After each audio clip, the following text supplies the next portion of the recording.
A very warm welcome to you. Thank you for joining us. This is Nationwide. I'm Ruth Aguele.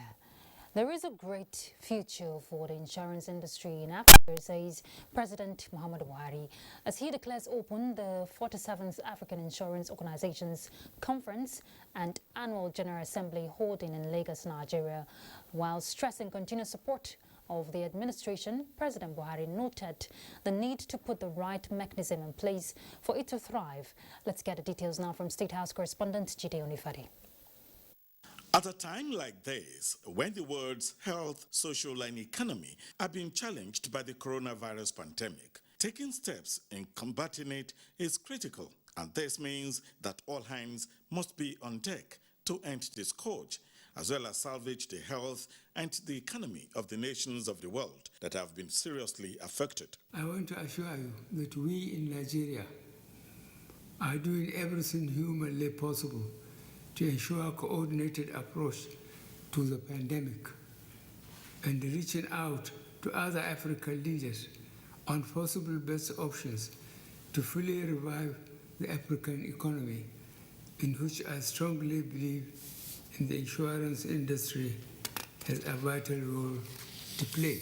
Rebuilding Africa's economy and insurance perspective is the theme of the conference, which the president describes as apt and well thought out, as it is looking at the reality of the moment, as many governments are trying to devise ingenious ways of managing the economy. We have put in so much effort in ensuring that Nigeria diversifies its economy into all non-oil revenue sources, and the insurance sector is one of such sectors that being encouraged to develop and bring us the necessary stability, economic sustainability, revenue generation, job creation, and financial inclusiveness. I assure you that this administration has and will continue to support insurance growth in Nigeria and Africa at large. President Muhammadu Buhari promises to follow deliberations of the conference with keen interest, and he looks forward to the outcome. In the State House, Jide Onifade, NTA News. The presidency has outlined some successes recently recorded by the administration in various sectors as a result of the pragmatic economic reforms it embarked upon. Let's see that. The presidency recently outlined some successes recorded by the administration in various sectors as a result of the pragmatic economic reforms it embarked upon.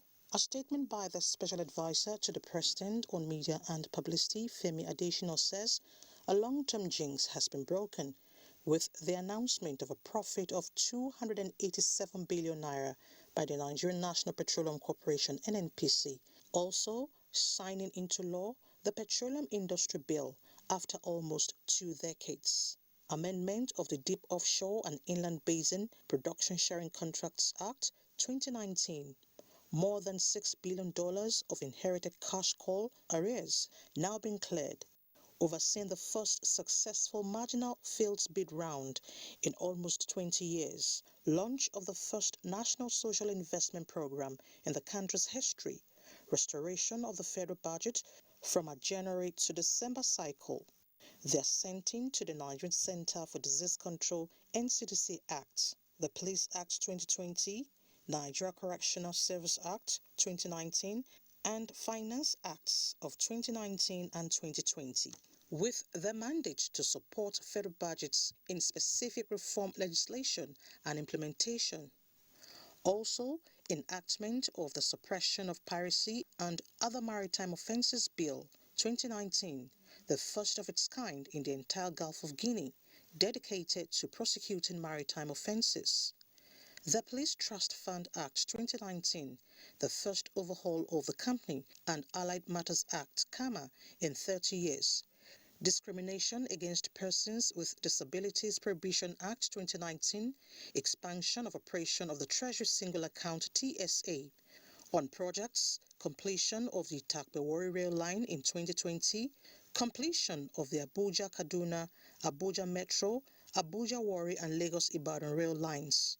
Also, completion of the NLNG train project, Train 6, in 2018, and successful flag-off of the Train 7 construction. Apapa Oshodi Oworoshoki Expressway currently undergoing full reconstruction. Bodo Boni Bridges and Road construction finally kicked off in 2017. The long-awaited Ogoni cleanup kicked off. The Zik Mausoleum was also completed in 2018. All right, let's turn our attention now to the political crisis in Guinea following the apparent overthrow of President Alpha Condé in Guinea, which has come with mixed feelings as some Guineans celebrate the military action, while global condemnation has continued to trail the coup. Well, in this report, Adebola Brookslyn Sunday takes a look at what appears to be a slide from grace for the veteran opposition leader and human rights activist, Professor Alpha Condé. Alpha Condé came to power in 2010 in the country's first democratic election since independence from France. Many saw his presidency as a fresh start for the country, which has been marred by decades of corrupt and authoritarian rule. He is very, very popular, and finally, people have confidence in him. Opponents, though, say he has failed to improve the lives of Guineans, most of whom live in poverty, despite the country's vast mineral riches. In 2011, he narrowly survived an assassination attempt after gunmen surrounded his home overnight and pounded his bedroom with rockets. The dramatic development Sunday bore all the hallmarks of a West African coup d'etat. After seizing the airwaves, the mutinous soldiers vowed to restore democracy and gave themselves a name, the National Committee of Gathering and Development. Guinéennes et Guinéens, chers compatriotes, après avoir pris le président qui est actuellement avec nous, de la République, nous avons décidé de dissoudre la Constitution en vigueur, de dissoudre les institutions. Nous avons décidé aussi de dissoudre le... There was no mention of Condé's whereabouts, and it was not immediately known where the 83-year-old leader was after Sunday's attack. Condé's popularity has plummeted since he sought a third term last year, saying that term limits did not apply to him. Colonel Mamadi Doumbouya, the coup leader, said the personalization of political life is over and will entrust it to the people, adding that the constitution would also be dissolved and borders closed for 1 week. Doumbouya, who has headed a special forces unit in the military, said he was acting in the best interest of the nation of over 12.7 million people. Not enough economic progress has been made since independence from France in 1958. Meanwhile, the United Nations Secretary General Antonio Guterres says he's personally following the situation in Guinea very closely. He said the United Nations strongly condemned any takeover of the government by force of the gun and called for the immediate release of President Alpha Condé. Musa Baba Aliyu, NTA News. We apologize for that mix-up there. That was not by Adebola Brookslyn Sunday, but Musa Baba Aliyu. All right, let's expand the discourse. We have a guest joined us via Zoom to look at the issues around the Guinea coup. Professor Abubakar Kari, Associate Professor of Political Sociology and Dean, Student Affairs, University of Abuja. Thank you very much for joining us, Prof. Thank you for having me. All right, how would you react to the military takeover in Guinea? Of course, you know it's a young democracy from what we've gathered. Well, whenever an episode like this happens, first and foremost, we have to see it as a setback for democracy. is a huge setback for democracy, for the Guineans, for West Africans, and for the democratic community. However, the coup in Guinea did not come to me as a surprise.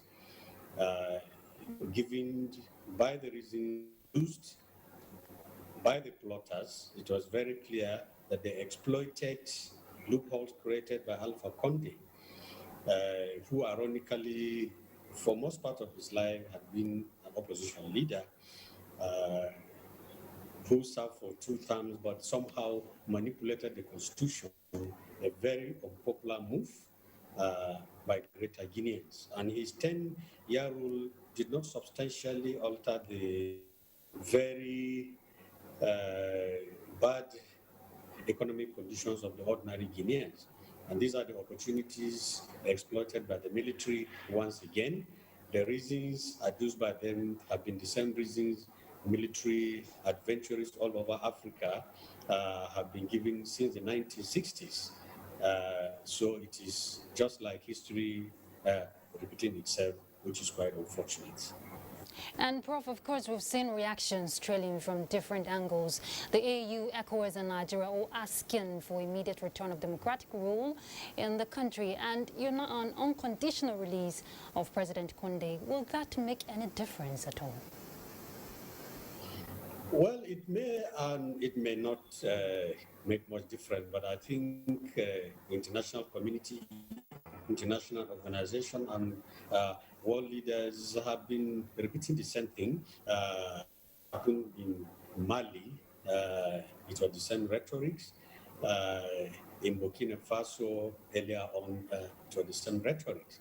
However, beyond rhetorics, I think concrete steps must be taken, at least for ECOWAS and the African Union to ensure strict and faithful implementation of their own protocol. And this protocol is non-recognition of any government that constitutional means. At the same time, part of the protocol also prohibits leaders from willful violation of their own constitution. Alpha Conde did the same. Before him, Alassane Ouattara of Cote d'Ivoire did it successfully. Blaise Compaoré and Tangier Mahmoud did not quite succeed. So leaders in West Africa, first and foremost, must look inward to ensure that their own constitutions. It is bad enough for the international community to be saying things differently from ordinary Guineans.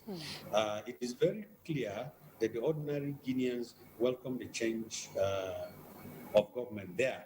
Therefore, the best leaders and international community can do perhaps is to insist on return to civil rule as soon as possible, respecting the rights of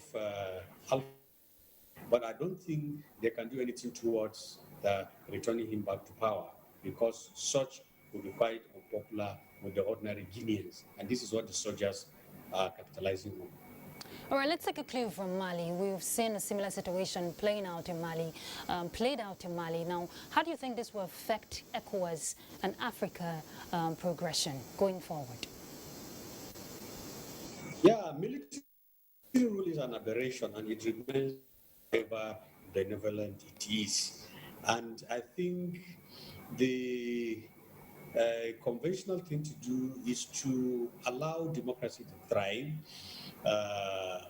however tortuous or bad it is.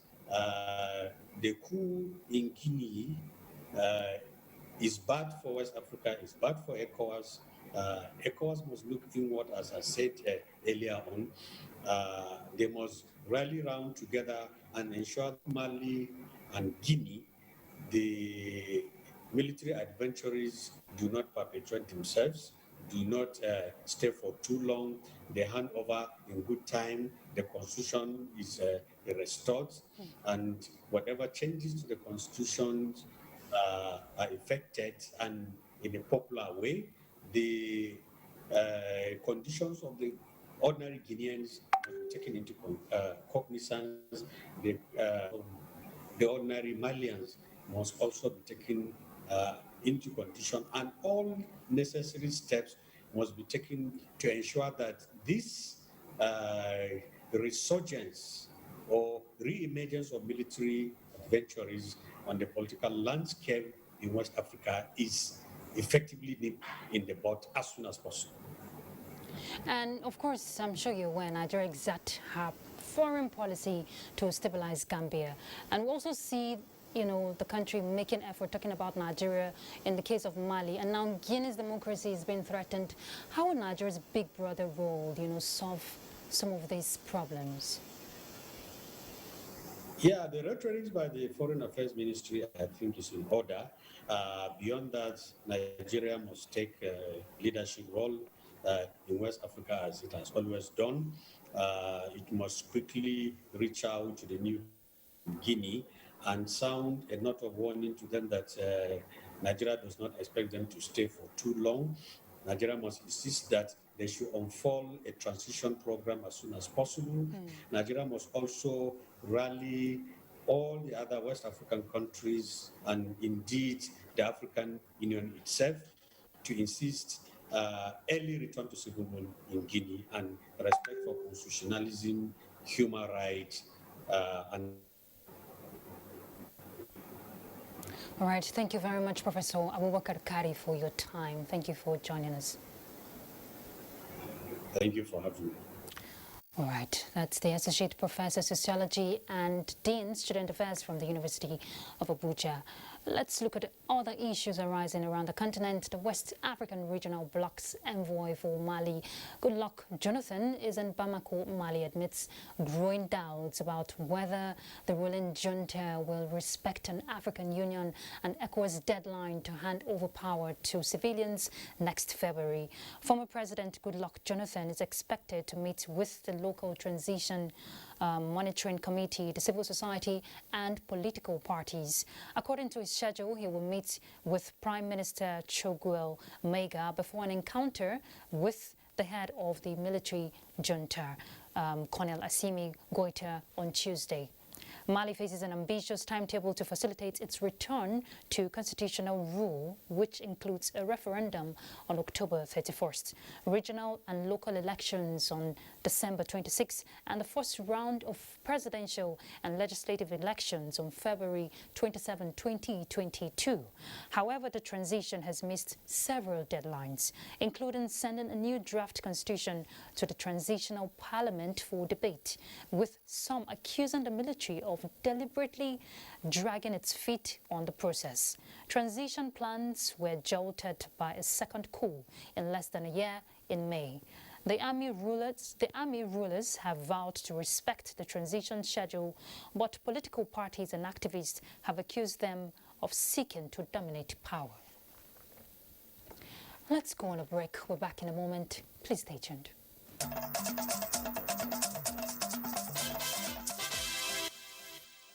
Welcome back. Towards ensuring optimal performance by officers and men of Operation Hadarin Daji, the Chief of Army Staff, Lieutenant General Farouk Yahaya, visited Zamfara State. Lieutenant General Yahaya met with the troops under the Sector 3 of the operation, where he emphasized renewed commitment of the Nigerian Army to win the battle against armed bandits and other criminals terrorizing the state. Jamilu Ibrahim has more for us.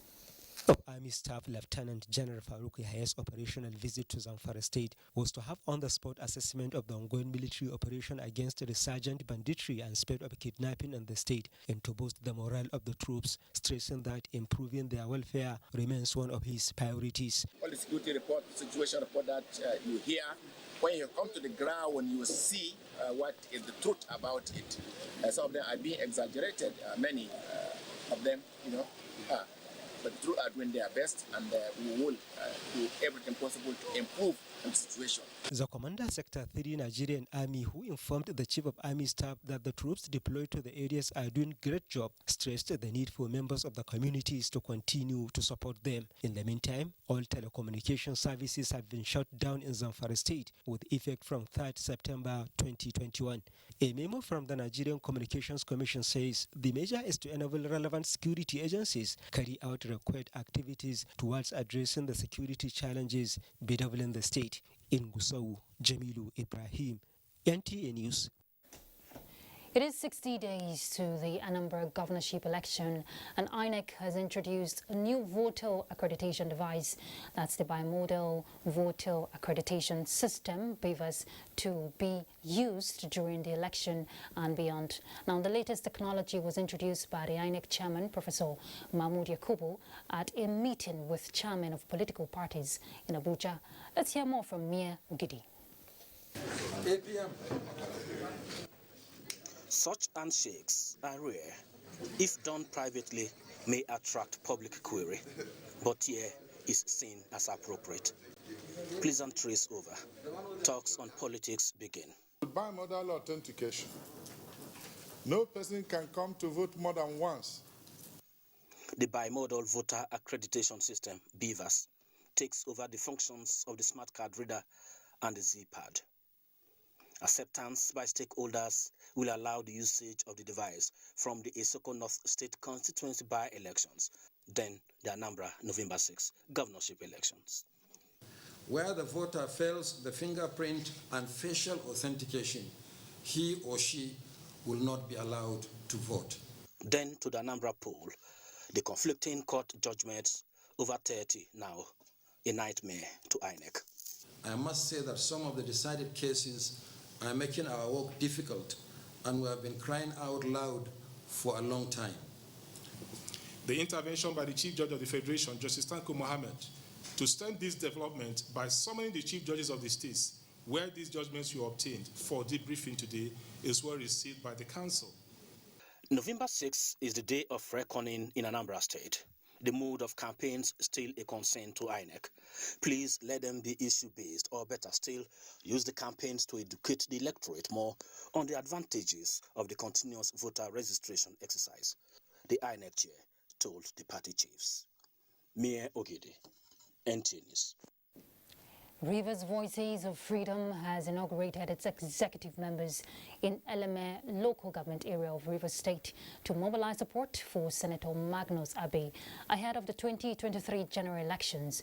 Danny Kume Ulolo completes the story. Ahead of the 2023 polls, supporters of Senator Magnus Abe, a chieftain of the All Progressive Congress APC in Rivers State, have commenced grassroots mobilization with the formation of a support group, Rivers Voice of Freedom. Inaugurating Eleme LGA chapter of the group, President General Rivers Voice of Freedom, Dominic, urged the executives to always abide by principle of Senator Abe of politics without violence.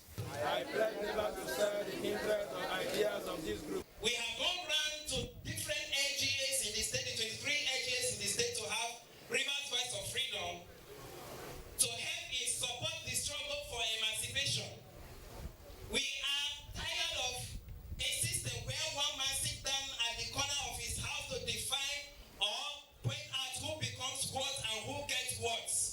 Everybody should fear God. I am saying this to the newly inaugurated ESCO of the RVF here in Eleme, and I'm saying it to all of us in this country. Let us fear God. Former Chief of Staff, Rivers State, Tony Okocha and others solicited support for Senator Abe and urged every member to remain steadfast to the cause of freedom for good leadership. The RVF is a group that is canvassing for freedom of choice, decorum, free and fair election in Rivers State, and so forth and so on. These are young crusaders. After the political search, they discovered Senator Magnus Abe. Rivers Voice of Freedom is a socio-political pressure group galvanizing support for social, political, and economic emancipation of the electorate in Rivers State. From Eleme local government area of Rivers State, Yanukume Ulolo, NTA News. And more on electoral affairs, the FCT, or Progressives Congress Local Council Congress, was adjudged peaceful, with delegates electing their local party leaders. Abdullahi Ajia, who compiled the results, reports that a consensus was adopted with few modifications on those who were elected to pilot the affairs of the party at the level. The 6 area councils of the FCT joined other councils across the country to hold their congress in line with the party's directive of a general consensus and schedule. Party delegates under a peaceful and calm atmosphere in Aguele and Kwali area councils fulfilled all formalities in the presence of INEC and security officials, which saw the caretaker members being elected with Ahmed Baba as the party chairman for Aguele and Yahya Aliyu Shedda for Kwali among other officials. The same outcome was recorded in Amak, Buhari, Kuje and Abaji councils as the caretaker committees were elected except for some positions which witnessed few changes. The process had top FCT party members who commended the process and the understanding of delegates in the smooth conduct of the election. Some of us who also speak to national leaders will advise that between now and before the convention, you can see that we come out as one party, one united party. The dividends of democracy is still on the way coming, that it is going to reach each and every one of us, so we should be patient. The FCT APC members said with this outcome, the party is not far from victory in the forthcoming 2022 area council elections and subsequent ones. Abdullah Hajia, NTA News. All right, let's make a stop in Makurdi to join Fatima to pick up from there. Fatima. And welcome to Makurdi. Collation of results of the just concluded All Progressive Congress local government congresses is still underway, while majority of the congress is by consensus.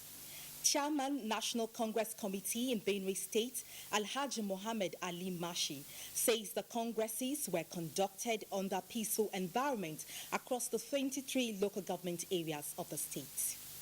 Godwin Ilaligu reports. Ballot, most of the party members met and decided on a consensus arrangement.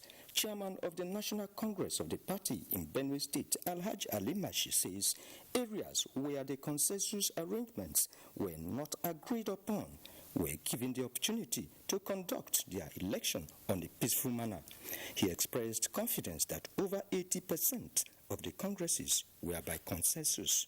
We have conducted elections in so many local governments, and in fact we have started making collations from the local government based on the consensus and the elections where it takes place. Publicity Secretary of the party, James Onguga, and the legal advisor, Omale said the conduct of the Congress is in line with the provisions of the party's constitution. But I can tell you that our party members are pleased with the conduct of this local government Congress, and the responses are good, and the people are cooperating with us very well. On the strength of Article 20 of the APC Constitution 2016 as amended, that where there is consensus, there should be an affirmation, and where there is no consensus, they should proceed to election for those people. And those persons are turning in their reports of a free, fair, credible local government Congress for APC. The next Congress of the party is expected to hold after the submission of the report of the election to the national body, after which appeals will be entertained, if any. In Makurdi, Godwin Inalegu, NTA News. On agriculture, the month of September is usually harvest time for most grains in the middle belt of Nigeria, such as maize, groundnuts, and rice. How has the availability of these crops affected their prices? In this special report, Ashezi Gopep looks at the new cost of this commodity and the level of patronage with marginal reduction in the prices. The most consumed staple food in Nigeria is usually grown in large quantity, especially during the rainy season, as most farmers practice rain-fed agriculture. Before harvest, prices of most grains are hiked, obviously due to limited quantity in the markets. However, as fresh produce are beginning to flood the market, prices of food items are gradually going down, as revealed during a visit to the Wurukum and Wadata rice mill, the two major mills in Makurdi. Before, if you have something, 15 naira something, you cannot get it to buy and eat. But rice, if you buy 1 cup of rice, 100 naira you can eat. You can cook it and eat. But now, granite, corn, garden egg, if you buy 15 naira, you can eat and take a water. The price has changed. As we dey sell am before now, we know they sell like that again. Because of as the money no day, when person come, we go price the price less. To some buyers, the price is still high as they called on authorities concerned to adopt measures to support large-scale rice production in the state, since the Benue Valley is suitable for it. I sell in modern market, so I normally come here to buy, then go to modern market to sell. Millers and traders who grow and purchase rice from village markets across the state also spoke in the same vein, giving the importance of rice as both staple food and export crops. In Makurdi, Ashezigopeb, NTA News.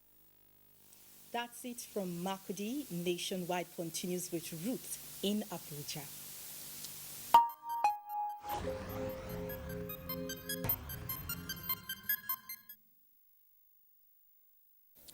Welcome back. Let's bring you update on COVID-19.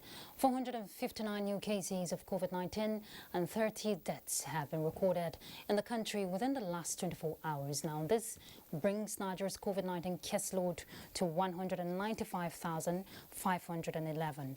Statistics from the Nigeria Center for Disease Control indicates that Lagos has 185 of the new cases. Abia and Oyo recorded 38. Akwa Ibom and Cross River 33, Osun 24, Ekiti 23, Benue 15, Kwara 14 and Kano 12. Delta and the FCT recorded 10 new cases each, Edo 9, Kaduna 5, Ogun 3. Katsina, Nasarawa and Rivers recorded 2 cases each, while Bayelsa has just a case this time around.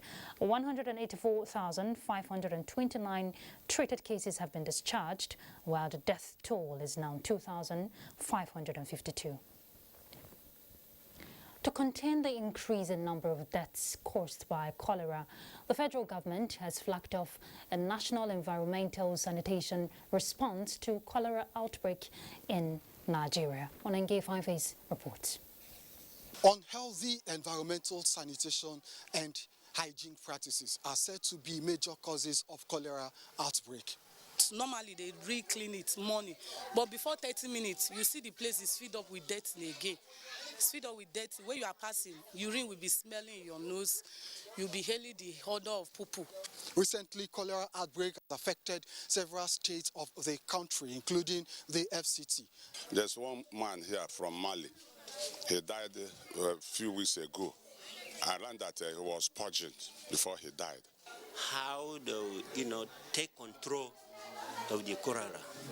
Because without education, people who don't know how to take control of the cholera. And to contain further spread of the outbreak, the Federal Ministry of Environment is flagging off a national environmental sanitation response to cholera in Bazango, a community in Kubwa, which is an epicenter of the outbreak. Environmental health officers in the states and local governments across the country have intensified their efforts in carrying out sanitary inspection of premises and abatement of nuisances that could result in cholera outbreak and other diseases. Expectations are that with improved education, people will become more conscious of how to take care of their environment and reduce their exposure to cholera. On Nengiye, Fine Face, NTA News. And more from the health. Sen building a strong health system in Nigeria with increased funding will accelerate the attainment of universal health coverage by 2030. This was the resolve of stakeholders at the Forum of Health Commissioners from the 36 states of the Federation and the FCT. Basi Ita Ipang reports that the Secretary to the Government of the Federation at the forum said government would soon unveil its decision on mandatory COVID-19 vaccination for every employee in its service. Adequate infrastructure, lack of equipment and human resources are some of the challenges in the health sector. These stakeholders attribute to funding. The Secretary to the Federal Government, Boss Mustafa, at the forum urged the commissioners to deliberate on the challenges caused by vaccine hesitancy in the country. Health of the citizens, as you know, is the health of the nation. This statement underscores the importance for the important relationship between the health and other sectors, including the socio-economic development. Whichever level we are talking about these issues, the underlying factor is funding. So that's why we need to find ways of increasing the funding in the health sector.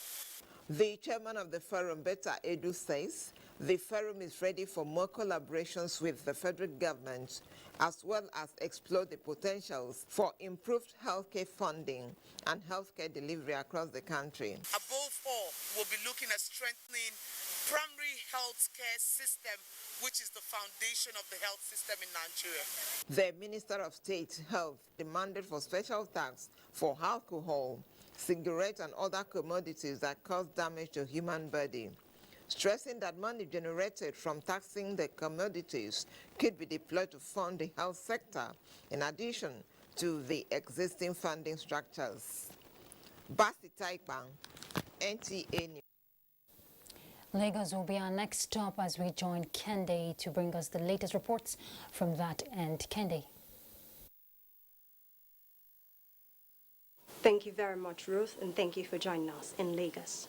Not less than 5,000 youths from 6 geopolitical zones of the country have been empowered with skills in digital initiative aimed at making them self-resilient and competitive in the 21st century digital economy. Minister of Youth and Sports Development, Sunday Dare, made this known at the ministry's Economic Sustainability Program, which rounded off in Lagos. Musa Toliat has the details. The quest for white-collar jobs that are not readily available has been taken out of concerns of these beneficiaries who were productively engaged for 6 weeks under the federal government's Economic Sustainability Program for Nigerian youths and the unemployed in the country. The training has been so impactful, exposing us to a lot of things. Now I can contact my customer and give them the best digital marketing and also increase my own financial capability. It has repositioned me because I'll be able to teach others and others will be able to teach others. People can make money on their own too with what I've learned too. The intensive skills acquisition program focused on graphics and animation, robotics, software development, coding, and process of business outsourcing. These young ones, they're going to go out there to become self-starters. They'll create wealth on their own. They'll become employers of labor. Some of them will form cooperatives. They will develop softwares and applications. You see the NYF fund that is there to support people. Even if you are not part of the training, you can still apply because you have a small business. If you do the training and you need extra cash for your business, you can apply. The impact of the COVID-19 pandemic on the youth population also necessitated the innovative strategies to help the youths recover, unlock their potentials, and become agents of rapid socio-economic growth and development. Getting them engaged early enough is a very important tool in taking away the negativities that are usually attached to our youth nowadays. As they are living with a laptop, they can start work immediately. You that study graphic design and animation, immediately you get home today, you can work for a client and start making your own money. The training program is an offshoot of the DEL initiative of Ministry of Youth and Sports Development, with special focus on employability, entrepreneurship, leadership, and mentoring.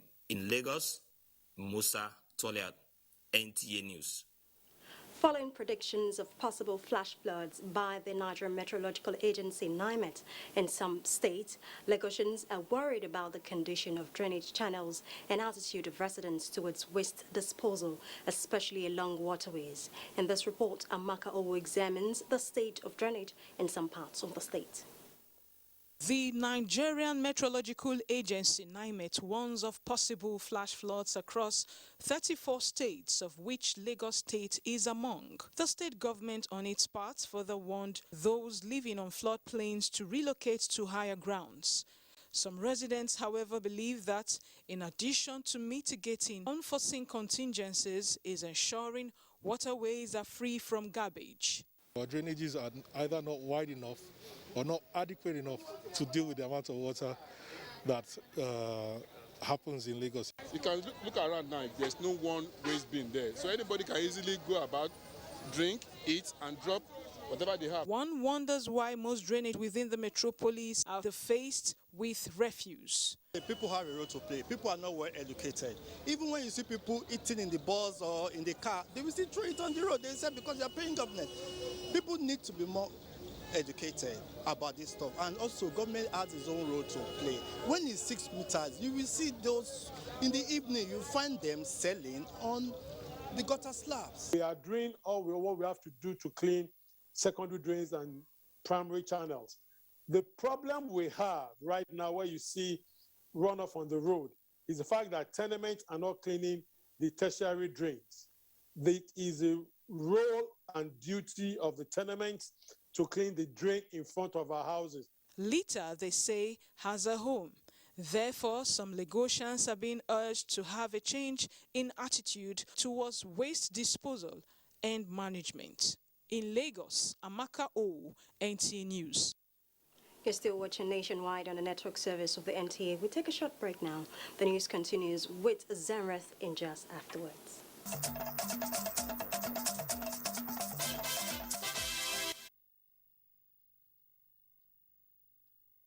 Thanks for staying with us and welcome to Jos. Governor Simon Lalong has given assurance that his administration will complete all ongoing projects before the expiration of his tenure. He gave the assurance while inspecting ongoing road projects in the state. Priscilla Grumnan reports. The mood of the people of Kalong and Ngwandai communities was that of joy as they look forward to the completion of the bridges under construction in the areas. The two connecting bridges being constructed span about 150 meters and 75 meters respectively. When completed, will be the longest bridge in the state. Inspecting the projects, Governor Simon Lalong says they will enhance the agricultural strides of the state. From time immemorial, each time they farm, they cannot take the product out of the place. And they've suffered it for a very long time. You can see very long bridge connecting to so many villages and districts around here. By the grace of God today, I'm the happiest man because that challenge is no longer going to be there. The Long Dorok of Dorok Chiefdom, Ms. David Isat Omban, and other key players commended the governor for initiating the projects, saying the development will boost the economic activities of the area. That will boost our efforts in making sure that we cultivate bananas, sugarcane, and the rest of them. And that means getting money for our youth and will improve our standard of living. We are full of joy.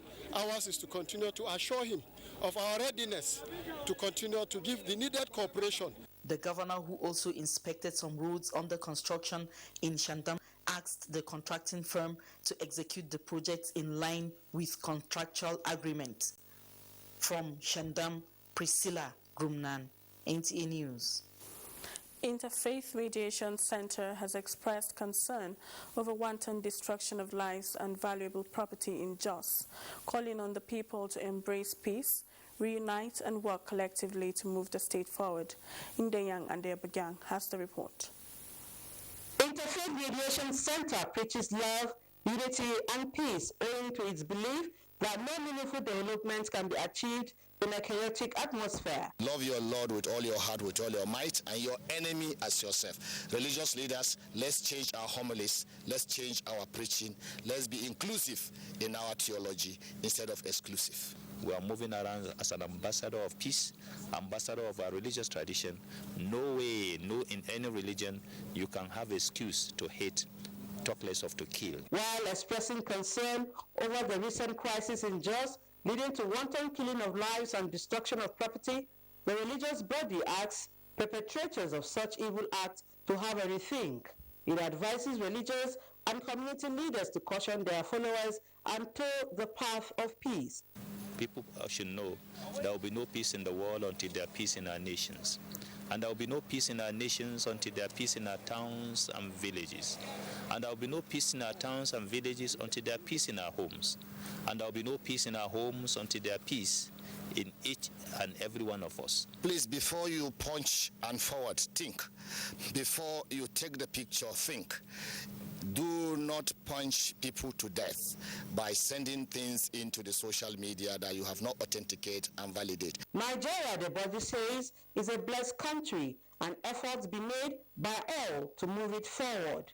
In Jos, Indeyang and Abuja, NTA News. And that's it from here. There's still more on Nationwide with Ruth in Abuja. Thank you, Zenret. Federal government is establishing a farm estate in Borno State, northeast Nigeria, to engage 4,000 youths at a time. The initiative is projected to contribute largely to the social and economic development of the state. Musa Baba Ali reports. The farm estate is going to be sited on 100 hectares of land here in Jere local government area of Borno State. The state government has provided the land, and constructions as well as land clearing for the takeoff of the projects are ongoing. And here is the state governor, Professor Babagana Zulum, and the executive secretary, National Agricultural Land Development Authority, inspecting the ongoing construction work for the estate. People in this area have completely lost their means of livelihood. Having these projects in Borno State will ensure that many of our youths will be employed. And then employment is something very important because one of the root causes of the insurgency is unemployment. It will address the issues of unemployment. The projects will consist fish village that will cater for 4,000 internally displaced persons returning home after years of displacement. The estate is designed to give 2,500 women an opportunity to earn a living from fish farming aside from processing and packaging. Other opportunities the farm will provide include livestock breeding, poultry, as well as crop production that will engage 1,500 youth. The intention is to take in these people that are coming back from IDP camps, restate them, engage them into the entire value chain of agriculture, provide them with an enabling environment, which is the mandate of Mr. President, that we should create an enabling environment. The vision of NALDA under the presidency is to ensure reactivation of abandoned lands, increase farming capacity, as well as attract youths into agriculture. Musa Baba Aliyu, NTA News. The ongoing process of reviewing existing revenue sharing formula in line with current political and socio-economic realities in the country has received the backing of some key players in the sector. Now, this was at a sensitization campaign organized by the Revenue Mobilization and Fiscal Commission in Gusau. Jamilu Ibrahim has more for us. A team from the Revenue Mobilization and Fiscal Commission is in Zamfara State for a sensitization on the topical issue of the review of the existing vertical revenue allocation formula that has been in operation since 1992. The team engages relevant stakeholders from the state government and the 14 local government councils, as well as traditional rulers among others, for inputs in the process of fashioning a new revenue allocation formula that will be in tandem with the current socio-economic realities in the country. The participants are unanimous that the current revenue sharing formula is inconsistent with the present and changing economic realities. There is no reason whatsoever for federal government to have larger share than the state or other local governments. The kind of percentage that is given to the local government needs to 100% be reviewed. Because if that is reviewed, then we believe we will be able to take care of our problems. The 14 local government councils in Zamfara State proposed 43% for federal government, 33% for the state government, and 24% for the local government councils. Before, Zamfara State was about 1.82 million. Now we have over 4 million citizens in Zamfara State. So these are just clear justification. And more importantly, the prevailing security challenge is that if it is bedeviling the state, it's worrisome. So we need a fund to sustain that, to curtail that security challenges. It's just one of the process. We're still going to have zonal meetings. We're going to have a lot of interaction with key stakeholders in the country, and hopefully before December, we pray, inshallah, we'll be able to have a new revenue formula. The Revenue Mobilization and Fiscal Commission team is expected to meet with Governor Bello Muhammad before leaving Zamfara State. In Gusau, Jamilu Ibrahim, NTA News. And talking sports, Nigeria set for Cape Verde test in FIFA World Cup qualifier. Ayodeji Makinde brings us sports update.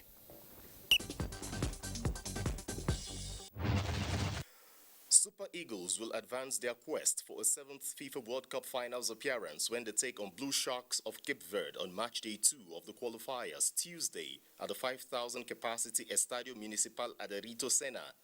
21 players arrived the Portuguese-speaking island after the departure of United Kingdom-based players who pulled out of the match due to COVID-19 guidelines for footballers in the UK. In another development, NNS Thunder are still celebrating their 7-4 victory in 4 chokers over NNS Okpabana after they emerged champions of the President's Cup as part of activities commemorating the Chief of Naval Staff Annual Conference.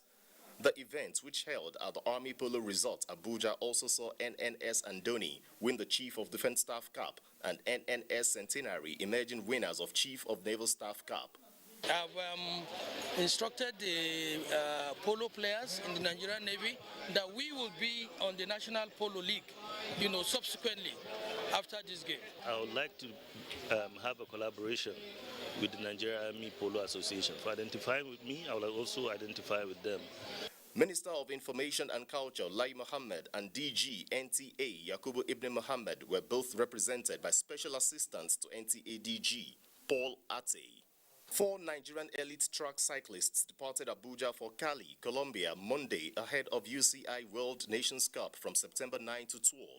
Caretaker Chairman, Cycling Federation of Nigeria, Jan Domenico Masari, told NTA Sports that the championship is part of qualification series for Paris 2024 Olympics. And so for us, it's important to try to achieve as much as possible point in our continent, in Africa. Meanwhile, 11 junior track cyclists arrived Nigeria after participating at the World Junior Championship in Cairo, Egypt from September 1 to 5. With Sports Update, Ayodeji, Makinde, NTA News. Right, we're done with Nationwide. Thank you for your company. But remember, the fight against rape and rapists is not over. I'm Ruth Aguele. Enjoy your evening.